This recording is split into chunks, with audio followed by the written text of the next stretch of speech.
Good morning, everyone. How are you? Yes, very good. And ready for today's class? Have you go through the chapter till the points that we have discussed? Have you gone through the chapter? And underline points also side by side. Okay, when we are discussing in class, note down the points. And when you read from the book, underline some of the points. Okay, underline the points, important points that we have discussed.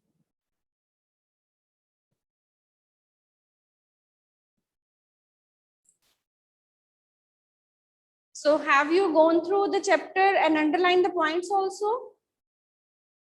When you have read the chapter, give thumbs up if you have read and underlined the points.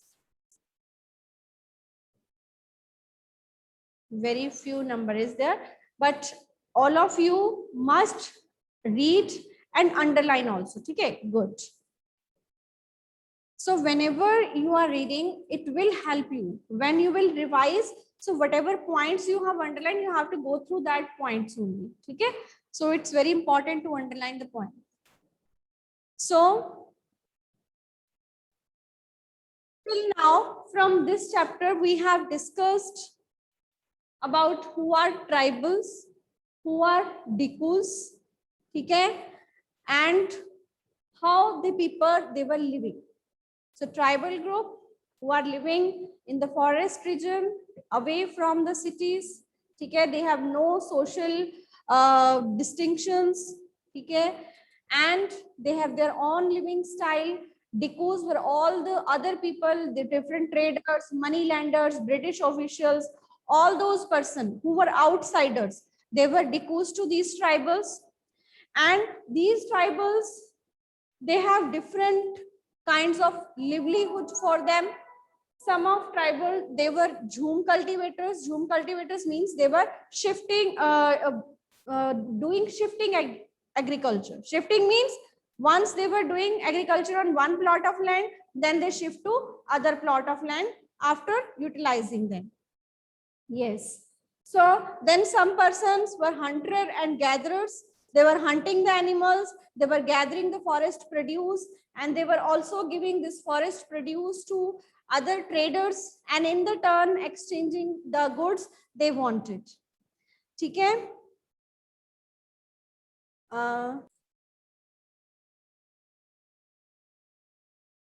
So some were jhum cultivators, some were hunter gatherers. Okay, they were collecting the forest produce and they were exchanging with it with the money lenders and traders, okay, who were Dikus for them, and they were also making their condition miserable. ठीक है, अब इन डिकूज के साथ Britishers भी आने वाले हैं, है ना, इन मनी लेंडर्स और ये जो ट्रेडर्स थे. Some they were herded animals, ठीक है. So this was the point that we were discussing. Some tribals, they were herding animals. So many tribal groups, they were living by herding and rearing animals. They were pastoralists, कि वो एक जगह पर नहीं रहते थे. They keep on moving. ठीक है. Yes. कुछ जो hunter gatherer थे, ठीक है, तो sometimes they were also doing odd jobs. तो ये जो हंटर गैदरर्स थे ना, तो यही ऑड जॉब्स करते थे. ठीक है, कब, जब उनको हंटिंग करने के लिए एनिमल्स नहीं मिल रहा था या गैदरिंग के लिए फॉरेस्ट प्रोड्यूस अब उनके पास नहीं है, तो what they will do, so sometimes they will also do odd jobs also.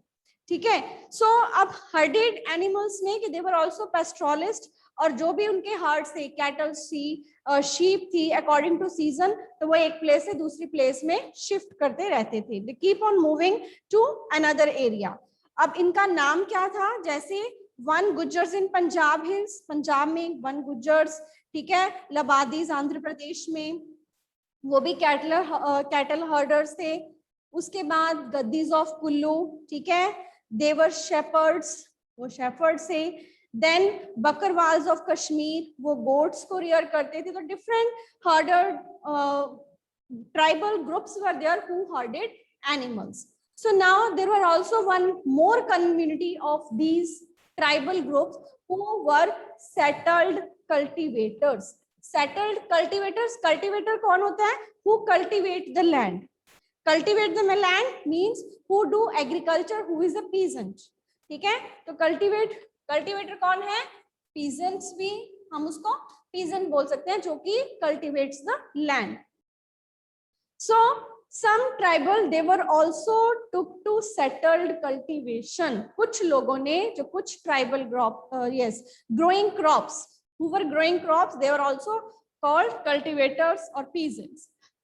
So some tribal groups even from the 19th century, within these tribal groups they had begun settling down, उन्होंने, because earlier they were moving, keep on moving, if shifting cultivation कर रहे हैं, तो if the plot of land it is not fertile, they move to another area. Hunter gatherers, if they are not finding, then they move to another area. The person who are herding animals, if they are not find pasture lands for their animals, then they are moving to another area.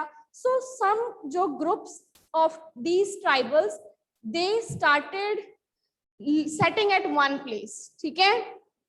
तो उन्होंने instead of moving one place to another, उन्होंने एक जगह पर settled होना जो था वो स्टार्ट कर दिया। They began to use land for cultivation, began to plough the land and gradually got rights over land. तो जब वो एक जगह पे लैंड पे सेटल्ड हो गए, when they started living at one place, then they got the right of that land.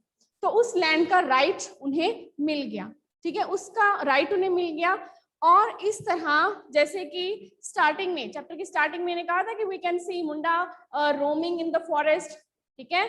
जो बिरसा मुंडा था उसको हम फॉरेस्ट में इधर उधर घूमते देख सकते थे। हु वाज कॉल्ड, जो कि ट्राइबल्स उसको अपना भगवान कहते थे, ठीक है।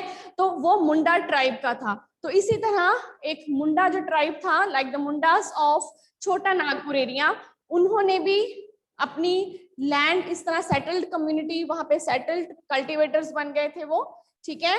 And all the members of clan were regarded as descendant. तो वो पूरी जो उनकी लैंड थी वो मुंडा क्लैन, जैसे आप कैश ऑफ क्लैन गेम्स भी खेलते होगे, किसी ने खेली होगी। तो क्लैन्स क्या होता है? ग्रुप्स होता है, पीपल, एक ग्रुप होता है, तो एक ग्रुप दूसरे के ऊपर अटैक करते हैं, है ना। तो उसमें अब इसी तरह क्या है, ये क्या मुंडा क्लैन, ये एक ट्राइबल ग्रुप था, ठीक है। अब ये एक ट्राइबल ग्रुप है, उसका लीडर कौन है? उसका लीडर होता है ना, क्लैन है तो क्लैन का लीडर भी कोई होगा, है ना। तो वो क्लैन का लीडर कौन था? बिरसा मुंडा, वो मुंडा ट्राइब। अब इसी तरह एक क्लैन के साथ जो साथ के आसपास के क्लैन थे वो भी उसके फॉलोअर, एक लीडर होता था, उसके और कई फॉलोअर्स बन जाते थे, ठीक है। तो इसी तरह जो छोटा नागपुर में मुंडास ट्राइब थे, they belong to clan as a whole. जितने मुंडास ट्राइब के लोग थे वो सारा एक क्लैन बन गए, ठीक है। और ऑल द जो जितने भी उस क्लैन के मेंबर्स थे वो क्या बन गए? उसके डिसेंडेंट, कि ये जो भी आगे चलते रहेंगे तो ये लैंड हमारे को बिलोंग है, हमारे जितने भी आगे लोग होंगे वो लैंड उनकी ही हो जाएगी, ठीक है। So all the members of original, कि जो पहले आके बस गए हैं, लैंड इसी तरह आगे उनके डिसेंडेंट्स को मिलती जाएगी, जो कि नेक्स्ट उनके सन या डॉटर होंगे उनको मिल जाएगी, ठीक है। जो डिसेंडेंट्स हैं, जो सन या डॉटर होंगे उनके आगे। So who had first clear the land, जो पहले जिसने लैंड को साफ करके एक जगह सेटल हो गए, वो लैंड उसकी हो गई, ठीक है। पहले जिसने कंट्रोल कर लिया, वो जिस क्लैन ने कंट्रोल कर लिया, वो कब्जा उसका हो गया, ठीक है। Yes, the tribal community that having Birsa Munda as their head, that was tribal. No, he was not spread in whole country. It was only in the Chota Nagpur area.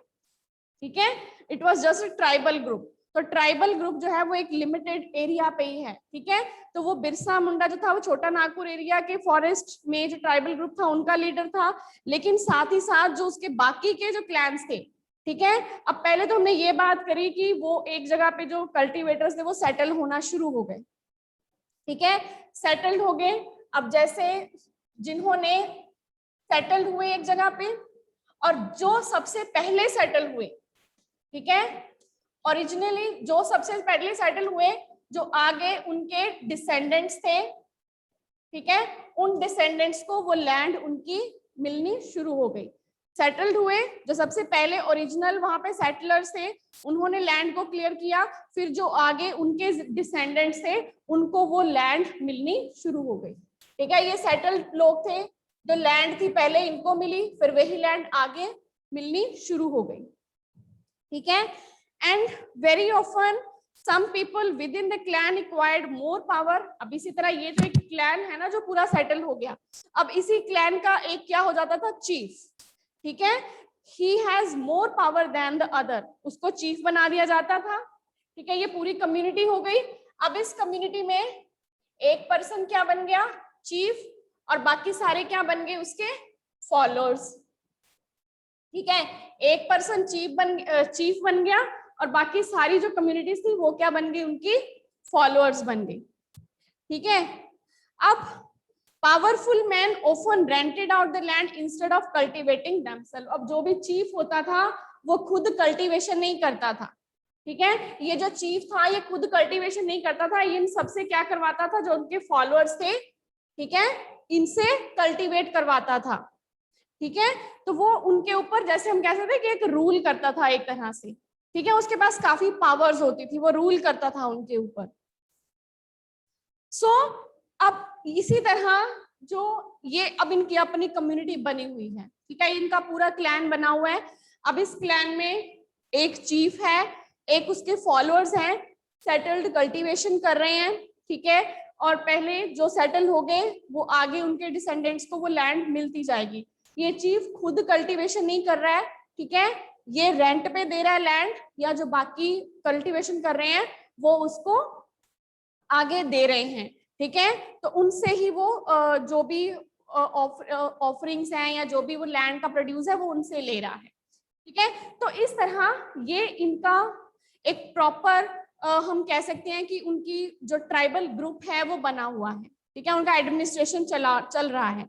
लेकिन जैसे कि ब्रिटिशर्स अब आते हैं, ठीक है, अब इसमें ब्रिटिशर्स भी आ गए।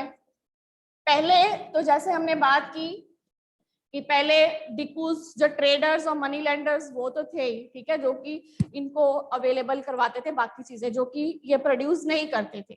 ठीक है, अब विद द अराइवल, अब पहले ब्रिटिशर्स के आने से पहले इनकी पूरी कम्युनिटी क्या है, जो चीफ बहुत इंपॉर्टेंट लोग हैं। ठीक है, chief are very important people, they enjoying the power, वो अपनी पावर को एंजॉय कर रहे हैं। ठीक है, वो उनके पास पूरा राइट है अपनी इन पूरी कम्युनिटी को, जो फॉलोअर्स की कम्युनिटी है, हो सकता है ये एक क्लैन हो या इसके आगे और बाकी क्लैन भी हो सकते हैं, एक ग्रुप भी हो सकता है। ठीक है, एक ट्राइबल ग्रुप भी हो सकता है या ज्यादा भी हो सकते हैं। ठीक है, तो वो उनका चीफ है, उसकी अपनी पावर्स हैं उस पे। ठीक है, in some places they had their own police, अपने उन्होंने अपने पुलिस हम कह सकते हैं कि अपने उन्होंने पर्सन्स रखे हुए थे जो कि used to collect the agriculture produce. ठीक है, लोकल रूलर्स और अपनी उनकी पूरी मैनेजमेंट थी। लेकिन British when Britishers came then there was change in these powers, उनकी पावर्स में चेंज आना शुरू हो गया। ठीक है, सो अर्लियर क्या था, अर्लियर उनके पास हो सकता है कि पहले एक क्लैन का, एक ट्राइबल ग्रुप का भी हो सकता था, या क्लस्टर, क्लस्टर मतलब कि बहुत सारे क्लैन्स हैं उनका पूरा ग्रुप, या क्लस्टर, उस पूरे ग्रुप के वो चीफ होते थे। अब ब्रिटिशर्स जब आ गए तो ब्रिटिशर्स ने क्या किया, इन मैनी एरियाज ब्रिटिशर्स ने उनका ये नहीं कि आप चीफ हो तो चीफ बने रहो। ठीक है, जैसे कि पिछले चैप्टर में भी हमने कहा कि जो जमींदार थे उन्होंने क्या किया कि आप जो राजा है आप रूलर बने रहो, हम सिर्फ पैसे इकट्ठे करेंगे, हम सिर्फ लैंड रेवेन्यू इकट्ठा करेंगे, है ना। सेम उन्होंने यहाँ पे भी ऐसे ही किया, जो चीफ थे उन्होंने कहा कि आप चीफ बने रहो लेकिन जो लैंड रेवेन्यू वो हम कलेक्ट करेंगे, है ना। तो सेम उन्होंने रूल वहीं पे भी अप्लाई किया। They were allowed to keep their land titles over a cluster of villages and rent out lands, but they most of the administrative power and they were forced to follow laws made by British officials. उनको इनके ऊपर जो rule था वो करने दिया गया, that you can rule, आपको जो चीफ का टाइटल मिला हुआ है वो भी आप अपने पास रखो, लेकिन कुछ जो पावर्स थी वो ब्रिटिशर्स ने अपने हाथ में ले ली। उनकी जो पावर्स थी कि अर्लियर वो इनका कंट्रोल था पूरा, ठीक है, तो वो पावर्स कम हुई। वो कैसे कम हुई, ठीक है, दे हैड टू पे tribute to British and discipline the tribal group on the behalf of British. ठीक है, जैसे कि जमींदार कलेक्ट करते थे पीजेंट से और फिर आगे देते थे ब्रिटिशर्स को, अब इसी तरह चीफ कलेक्ट करेगा बाकी ट्राइबल पीपल से और फिर कोई किसको हैंड ओवर करेगा, फिर वो इन ब्रिटिशर्स को आगे देगा. ठीक है, चीफ कलेक्ट करेगा और फिर वो ब्रिटिशर्स को देगा. तो जो डिसिप्लिन और पूरे अपने ट्राइबल जो एक ग्रुप में इन ऑर्डर बना के रखना वो अपना बना के रखेगा. ठीक है, पैसे सिर्फ जो है जो लैंड रेवेन्यू है वो उनको देता रहेगा. ठीक है, अब इस तरह जो पहले उनका कंट्रोल होता था वो कंट्रोल नहीं रहा. क्यों? क्योंकि अब उनको आगे ब्रिटिशर्स को भी देना पड़ना था. ठीक है, so they were unable to fulfil their traditional functions. जो पहले उनका कंट्रोल था वो अब वो चीज नहीं रही. ट्रेडिशनल मतलब जो उनका पुराने वाले काम थे वो अब चेंज हो गए. ठीक है, वो सेम चीज नहीं रही. अब पहले मेरा पूरा कंट्रोल है लेकिन अब मेरे ऊपर कोई और आ गया है, अब वो मुझे ऑर्डर दे रहा है, देन मैं आगे फर्दर ऑर्डर कर रही हूँ. तो देयर इज चेंज. तो वो चेंज हो गया, तो वो पहले वाली चीज नहीं रही. ठीक है ना, पहले तो चीफ कि पहले तो मैं चीफ हूँ, मैं जैसे ऑर्डर करूंगा कि इस पे अटैक कर दो, इस क्लैन पे अटैक कर दो या उस क्लैन पे अटैक कर दो, आप अटैक कर दोगे, है ना. लेकिन अब दूसरा कोई मेरे ऊपर चीफ बन गया, तब वो मुझे ऑर्डर करेगा कि आप इस पे अटैक करोगे कि नहीं करोगे. तो मेरी पावर्स कम हो गई ना, है ना. अब मेरी पावर्स कम हो गई, लेकिन मैं उनका चीफ जरूर हूं, मैं चीफ उनका ही हूं, लेकिन मेरी पावर्स कम हो गई. Clear Harman? Okay, so now अब ये तो ट्राइबल चीफ थे ब्रिटिशर्स के आने से. एक तो ये उनका कि उनका टाइटल तो वही रहा लेकिन उनकी पावर्स कम हो गई. ठीक है, अब धीरे धीरे कैसे फर्क पड़ा कि how it affect the various tribal people, हम वो करते हैं. सबसे पहले जैसे कि झूम कल्टीवेटर्स थे. ठीक है, झूम कल्टीवेटर्स थे तो उनकी लाइफ पे क्या इफेक्ट पड़ा. ये तो हो गया ना कि सेटल्ड जो कल्टीवेटर्स थे. ठीक है, जो सेटल्ड कल्टीवेटर्स थे उनकी लाइफ पे कैसा इफेक्ट पड़ा. जो उनका चीफ था उसकी पावर्स काफी कम हो गई. ठीक है, अब झूम जो कल्टीवेटर्स कर रहे थे, जो शिफ्टिंग कल्टीवेटर कर रहे थे, उनकी इन पे क्या इफेक्ट पड़ा. ठीक है, Britishers were uncomfortable with the groups who moved about and did not have a fixed income. अब ब्रिटिशर्स का मेन पर्पस क्या था, जैसे हमने पहले कि उनका तो मेन पर्पस होता था प्रॉफिट. ठीक है, प्रॉफिट उन्हें कहां से मिलेगा, रेवेन्यू से. रेवेन्यू कहां से आएगा, लैंड से, है ना. लैंड किसके पास है, पीजेंट के पास, जो एक सेटल्ड है ना. अगर सेटल्ड पीजेंट है तो वही रेवेन्यू दे पाएगा. जो ये ट्राइबल ग्रुप्स हैं कभी यहाँ पे कभी वहां पे, तो उनसे कैसे वो लैंड रेवेन्यू कलेक्ट करेंगे, है ना. अगर कोई एक पर्सन सेटल्ड है, एक पर्सन सेटल्ड होके अपनी कल्टीवेशन कर रहा है तो उससे तो रेवेन्यू कलेक्ट कर भी रहे हैं, मांग भी सकते हैं रेवेन्यू. लेकिन अगर आज मैं यहाँ पे कल्टीवेशन कर रहा हूँ, एक मेरी क्रॉप्स हुई तो मैंने सारी क्रॉप्स को इकट्ठा किया, फिर मैं किसी दूसरी जगह पे चला गया, तो मुझसे लैंड रेवेन्यू कलेक्ट करने कौन आएगा, ब्रिटिशर्स नहीं कर सकेंगे ना.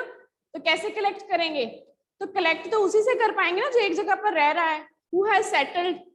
ठीक है, जो सेटल्ड है एक जगह पे, ब्रिटिशर्स को पता है कि ये यहाँ से कहीं नहीं जाने वाला, ये यहीं पे सेटल है, तो अब हम इससे रेवेन्यू कलेक्ट कर सकते हैं. ब्रिटिशर्स का मेन काम क्या था, प्रॉफिट. प्रॉफिट उन्हें कहाँ से मिल रहा था, रेवेन्यू. रेवेन्यू कहाँ से आ रही थी, लैंड. और लैंड किसकी, जो सेटल्ड है. जो सेटल्ड पीजेंट है वही लैंड रेवेन्यू दे पाएंगे. Clear? Yes, Harman.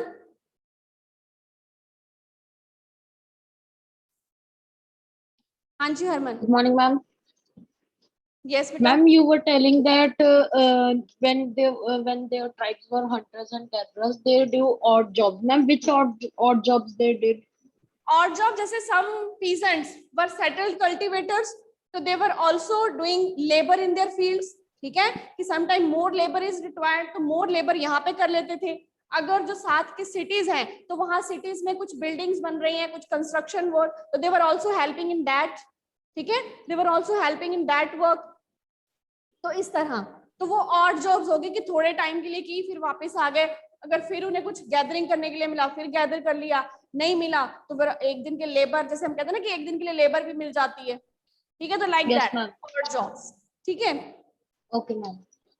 So now what effect was on jhum cultivators? अब झूम कल्टीवेटर्स हमें पता है कि they were not settled cultivators, settled cultivators तो थे नहीं, दे मूव ऑन शिफ्टिंग। कभी उन्होंने one plot of piece land उसको क्लियर किया, वहां से अगर उन्होंने अपनी एक बार की क्रॉप, तो दोबारा they will not grow on that land, they will shift to any other plot of land, फिर उसको क्लियर करेंगे, फिर वहां पे कल्टीवेशन करेंगे, है ना। सो इसी तरह झूम कल्टीवेटर्स करते थे। But now Britishers wanted, because they want fixed income, अब उनको फिक्स्ड इनकम चाहिए थी, so they wanted tribal group to settle down. अब वो चाहते थे कि जो ट्राइबल ग्रुप है वो एक जगह सेटल्ड हो जाए, ठीक है। अब सेटल्ड हो जाएंगे तभी, सेटल्ड होंगे एक जगह तभी वो उनको दे पाएंगे, उनको कंट्रोल करना इजी होगा। जो सेटल्ड पीजेंट हैं, इसमें जो सेटल्ड पीजेंट हैं उनको कंट्रोल करना इजी है, ठीक है।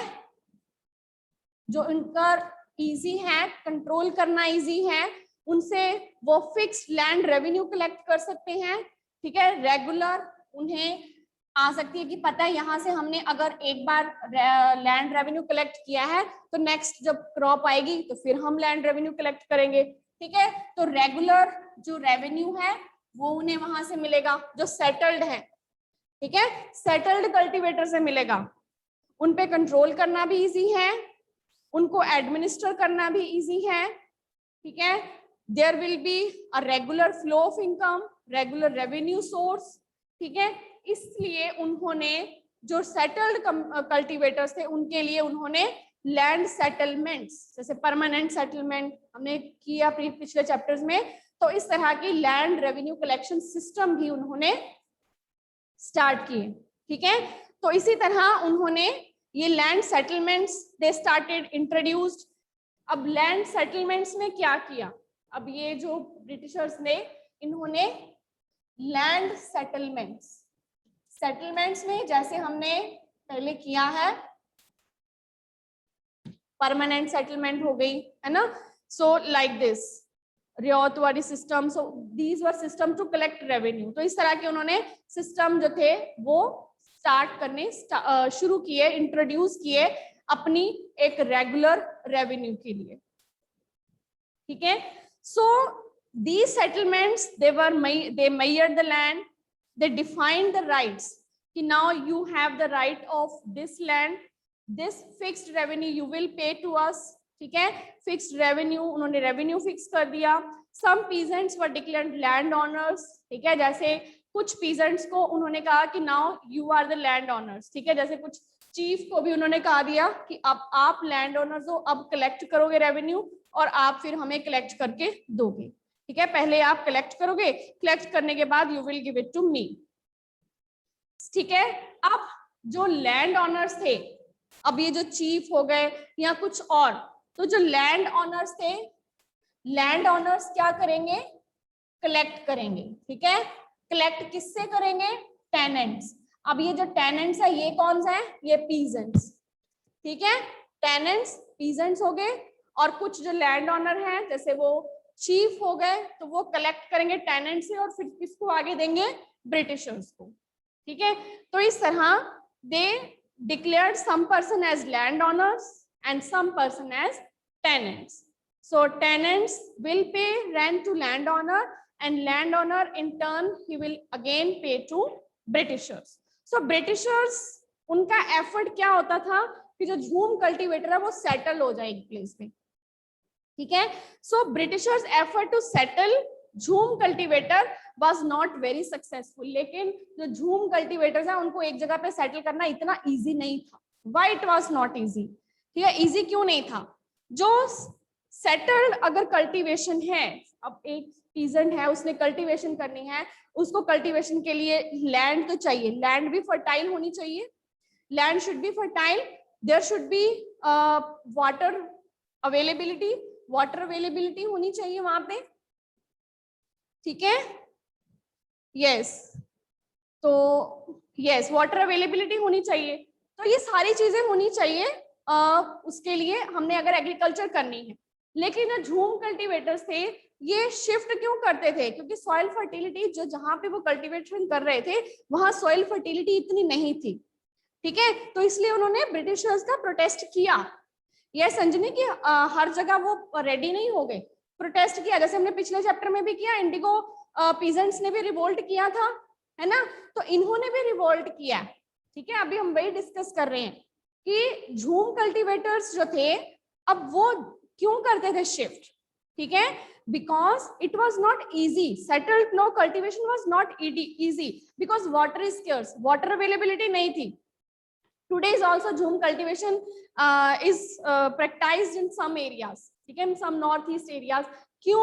because water, एक तो water scarce है, जहां पे water availability होती है वहां पे वो मूव कर जाते हैं, जहां पे रेन होती है अगर वहां पे मूव कर जाते हैं, ठीक है। So sometime the soil is dry, अगर सॉइल ड्राई है तो वहां पे भी वो कल्टीवेशन बार बार नहीं कर पाएंगे, अगर प्लो कल्टीवेशन करनी है तो उसके लिए सारी चीजें आपको, ये कंडीशंस जरूरी हैं, ठीक है। So there fields did not produce good yield, तो जैसे कि उनके प्रोड्यूस फील्ड में ज्यादा अच्छा प्रोड्यूस नहीं हो रहा था, तो झूम कल्टीवेटर जो नॉर्थ ईस्ट इंडिया के थे उन्होंने अपनी जो उनकी प्रैक्टिस थी झूम कल्टीवेशन को कंटिन्यू रखा, ठीक है। बहुत जगह पे प्रोटेस्ट भी किए उन्होंने, ब्रिटिशर्स का प्रोटेस्ट किया और उन्होंने अपना जो शिफ्टिंग कल्टीवेशन था तो ब्रिटिशर्स ने फिर उनको करने दिया, because it was not easy, वो पॉसिबल ही नहीं था उनके लिए सेटल्ड कल्टीवेशन करना, ठीक है, क्योंकि पानी अवेलेबल नहीं था या फिर सॉइल इतनी ड्राई थी कि वहां पे कल्टीवेशन हो ही नहीं सकती थी, ठीक है, तो इसलिए उन्होंने ब्रिटिशर्स का प्रोटेस्ट किया। तो ये तो हो गया झूम कल्टीवेटर्स के बारे में। उसके बाद और ट्राइबल्स के, अब ये एक तो फर्क पड़ा जो सेटल्ड कम्युनिटीज थी उस पे, जो झूम कल्टीवेटर्स थे उस पे, और ट्राइबल्स पे कैसे इस चीज का इफेक्ट पड़ा। और जो थे ब्रिटिश गवर्नमेंट, उन्होंने फॉरेस्ट लॉज भी बनाए, ठीक है, कुछ हंटर गैदरर्स भी थे वहां पे, कुछ हर्ड भी करते थे एनिमल्स को, है ना। तो ये सारे जो ट्राइबल ग्रुप्स थे ये सभी किस पे डिपेंड थे, फॉरेस्ट पे डिपेंड थे। अब झूम कल्टीवेटर्स भी फॉरेस्ट के एक पार्ट को क्लियर करके वहीं पे शिफ्टिंग कल्टीवेशन करते थे, है ना। जो झूम कल्टीवेटर्स हैं वो भी कुछ पेड़ों को क्लियर करके, forest were clear and then shifting cultivation was done, तो वो भी फॉरेस्ट पे डिपेंड है। हंटर गैदर्स भी फॉरेस्ट पे डिपेंड है। हर्डेड जो एनिमल्स को हर्ड करते थे पेस्ट्रोलिस्ट, वो भी फॉरेस्ट पे डिपेंड है। तो ब्रिटिश गवर्नमेंट ने फॉरेस्ट से रिलेटेड कुछ लॉज बनाए, ठीक है।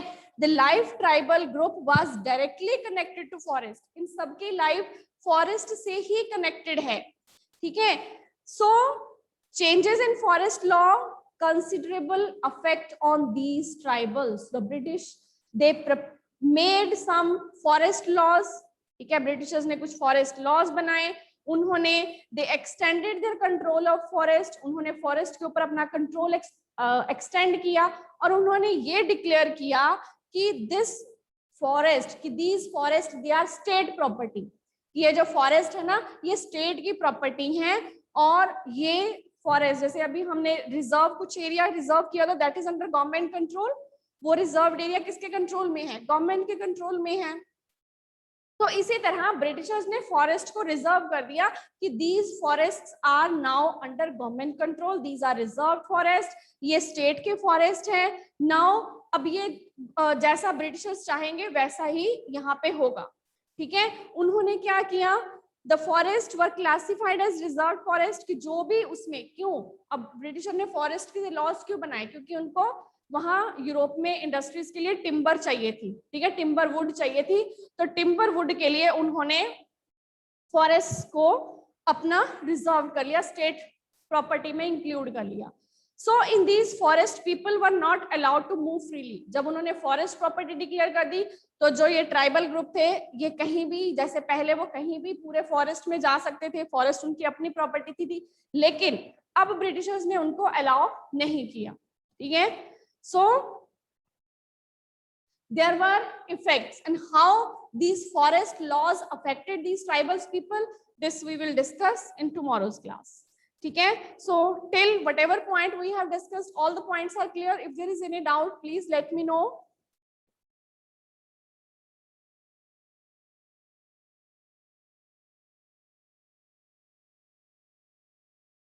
Okay, so please read this chapter, ठीक है, till all the points that we have discussed, ठीक है। Okay then, thank you students, take care everyone.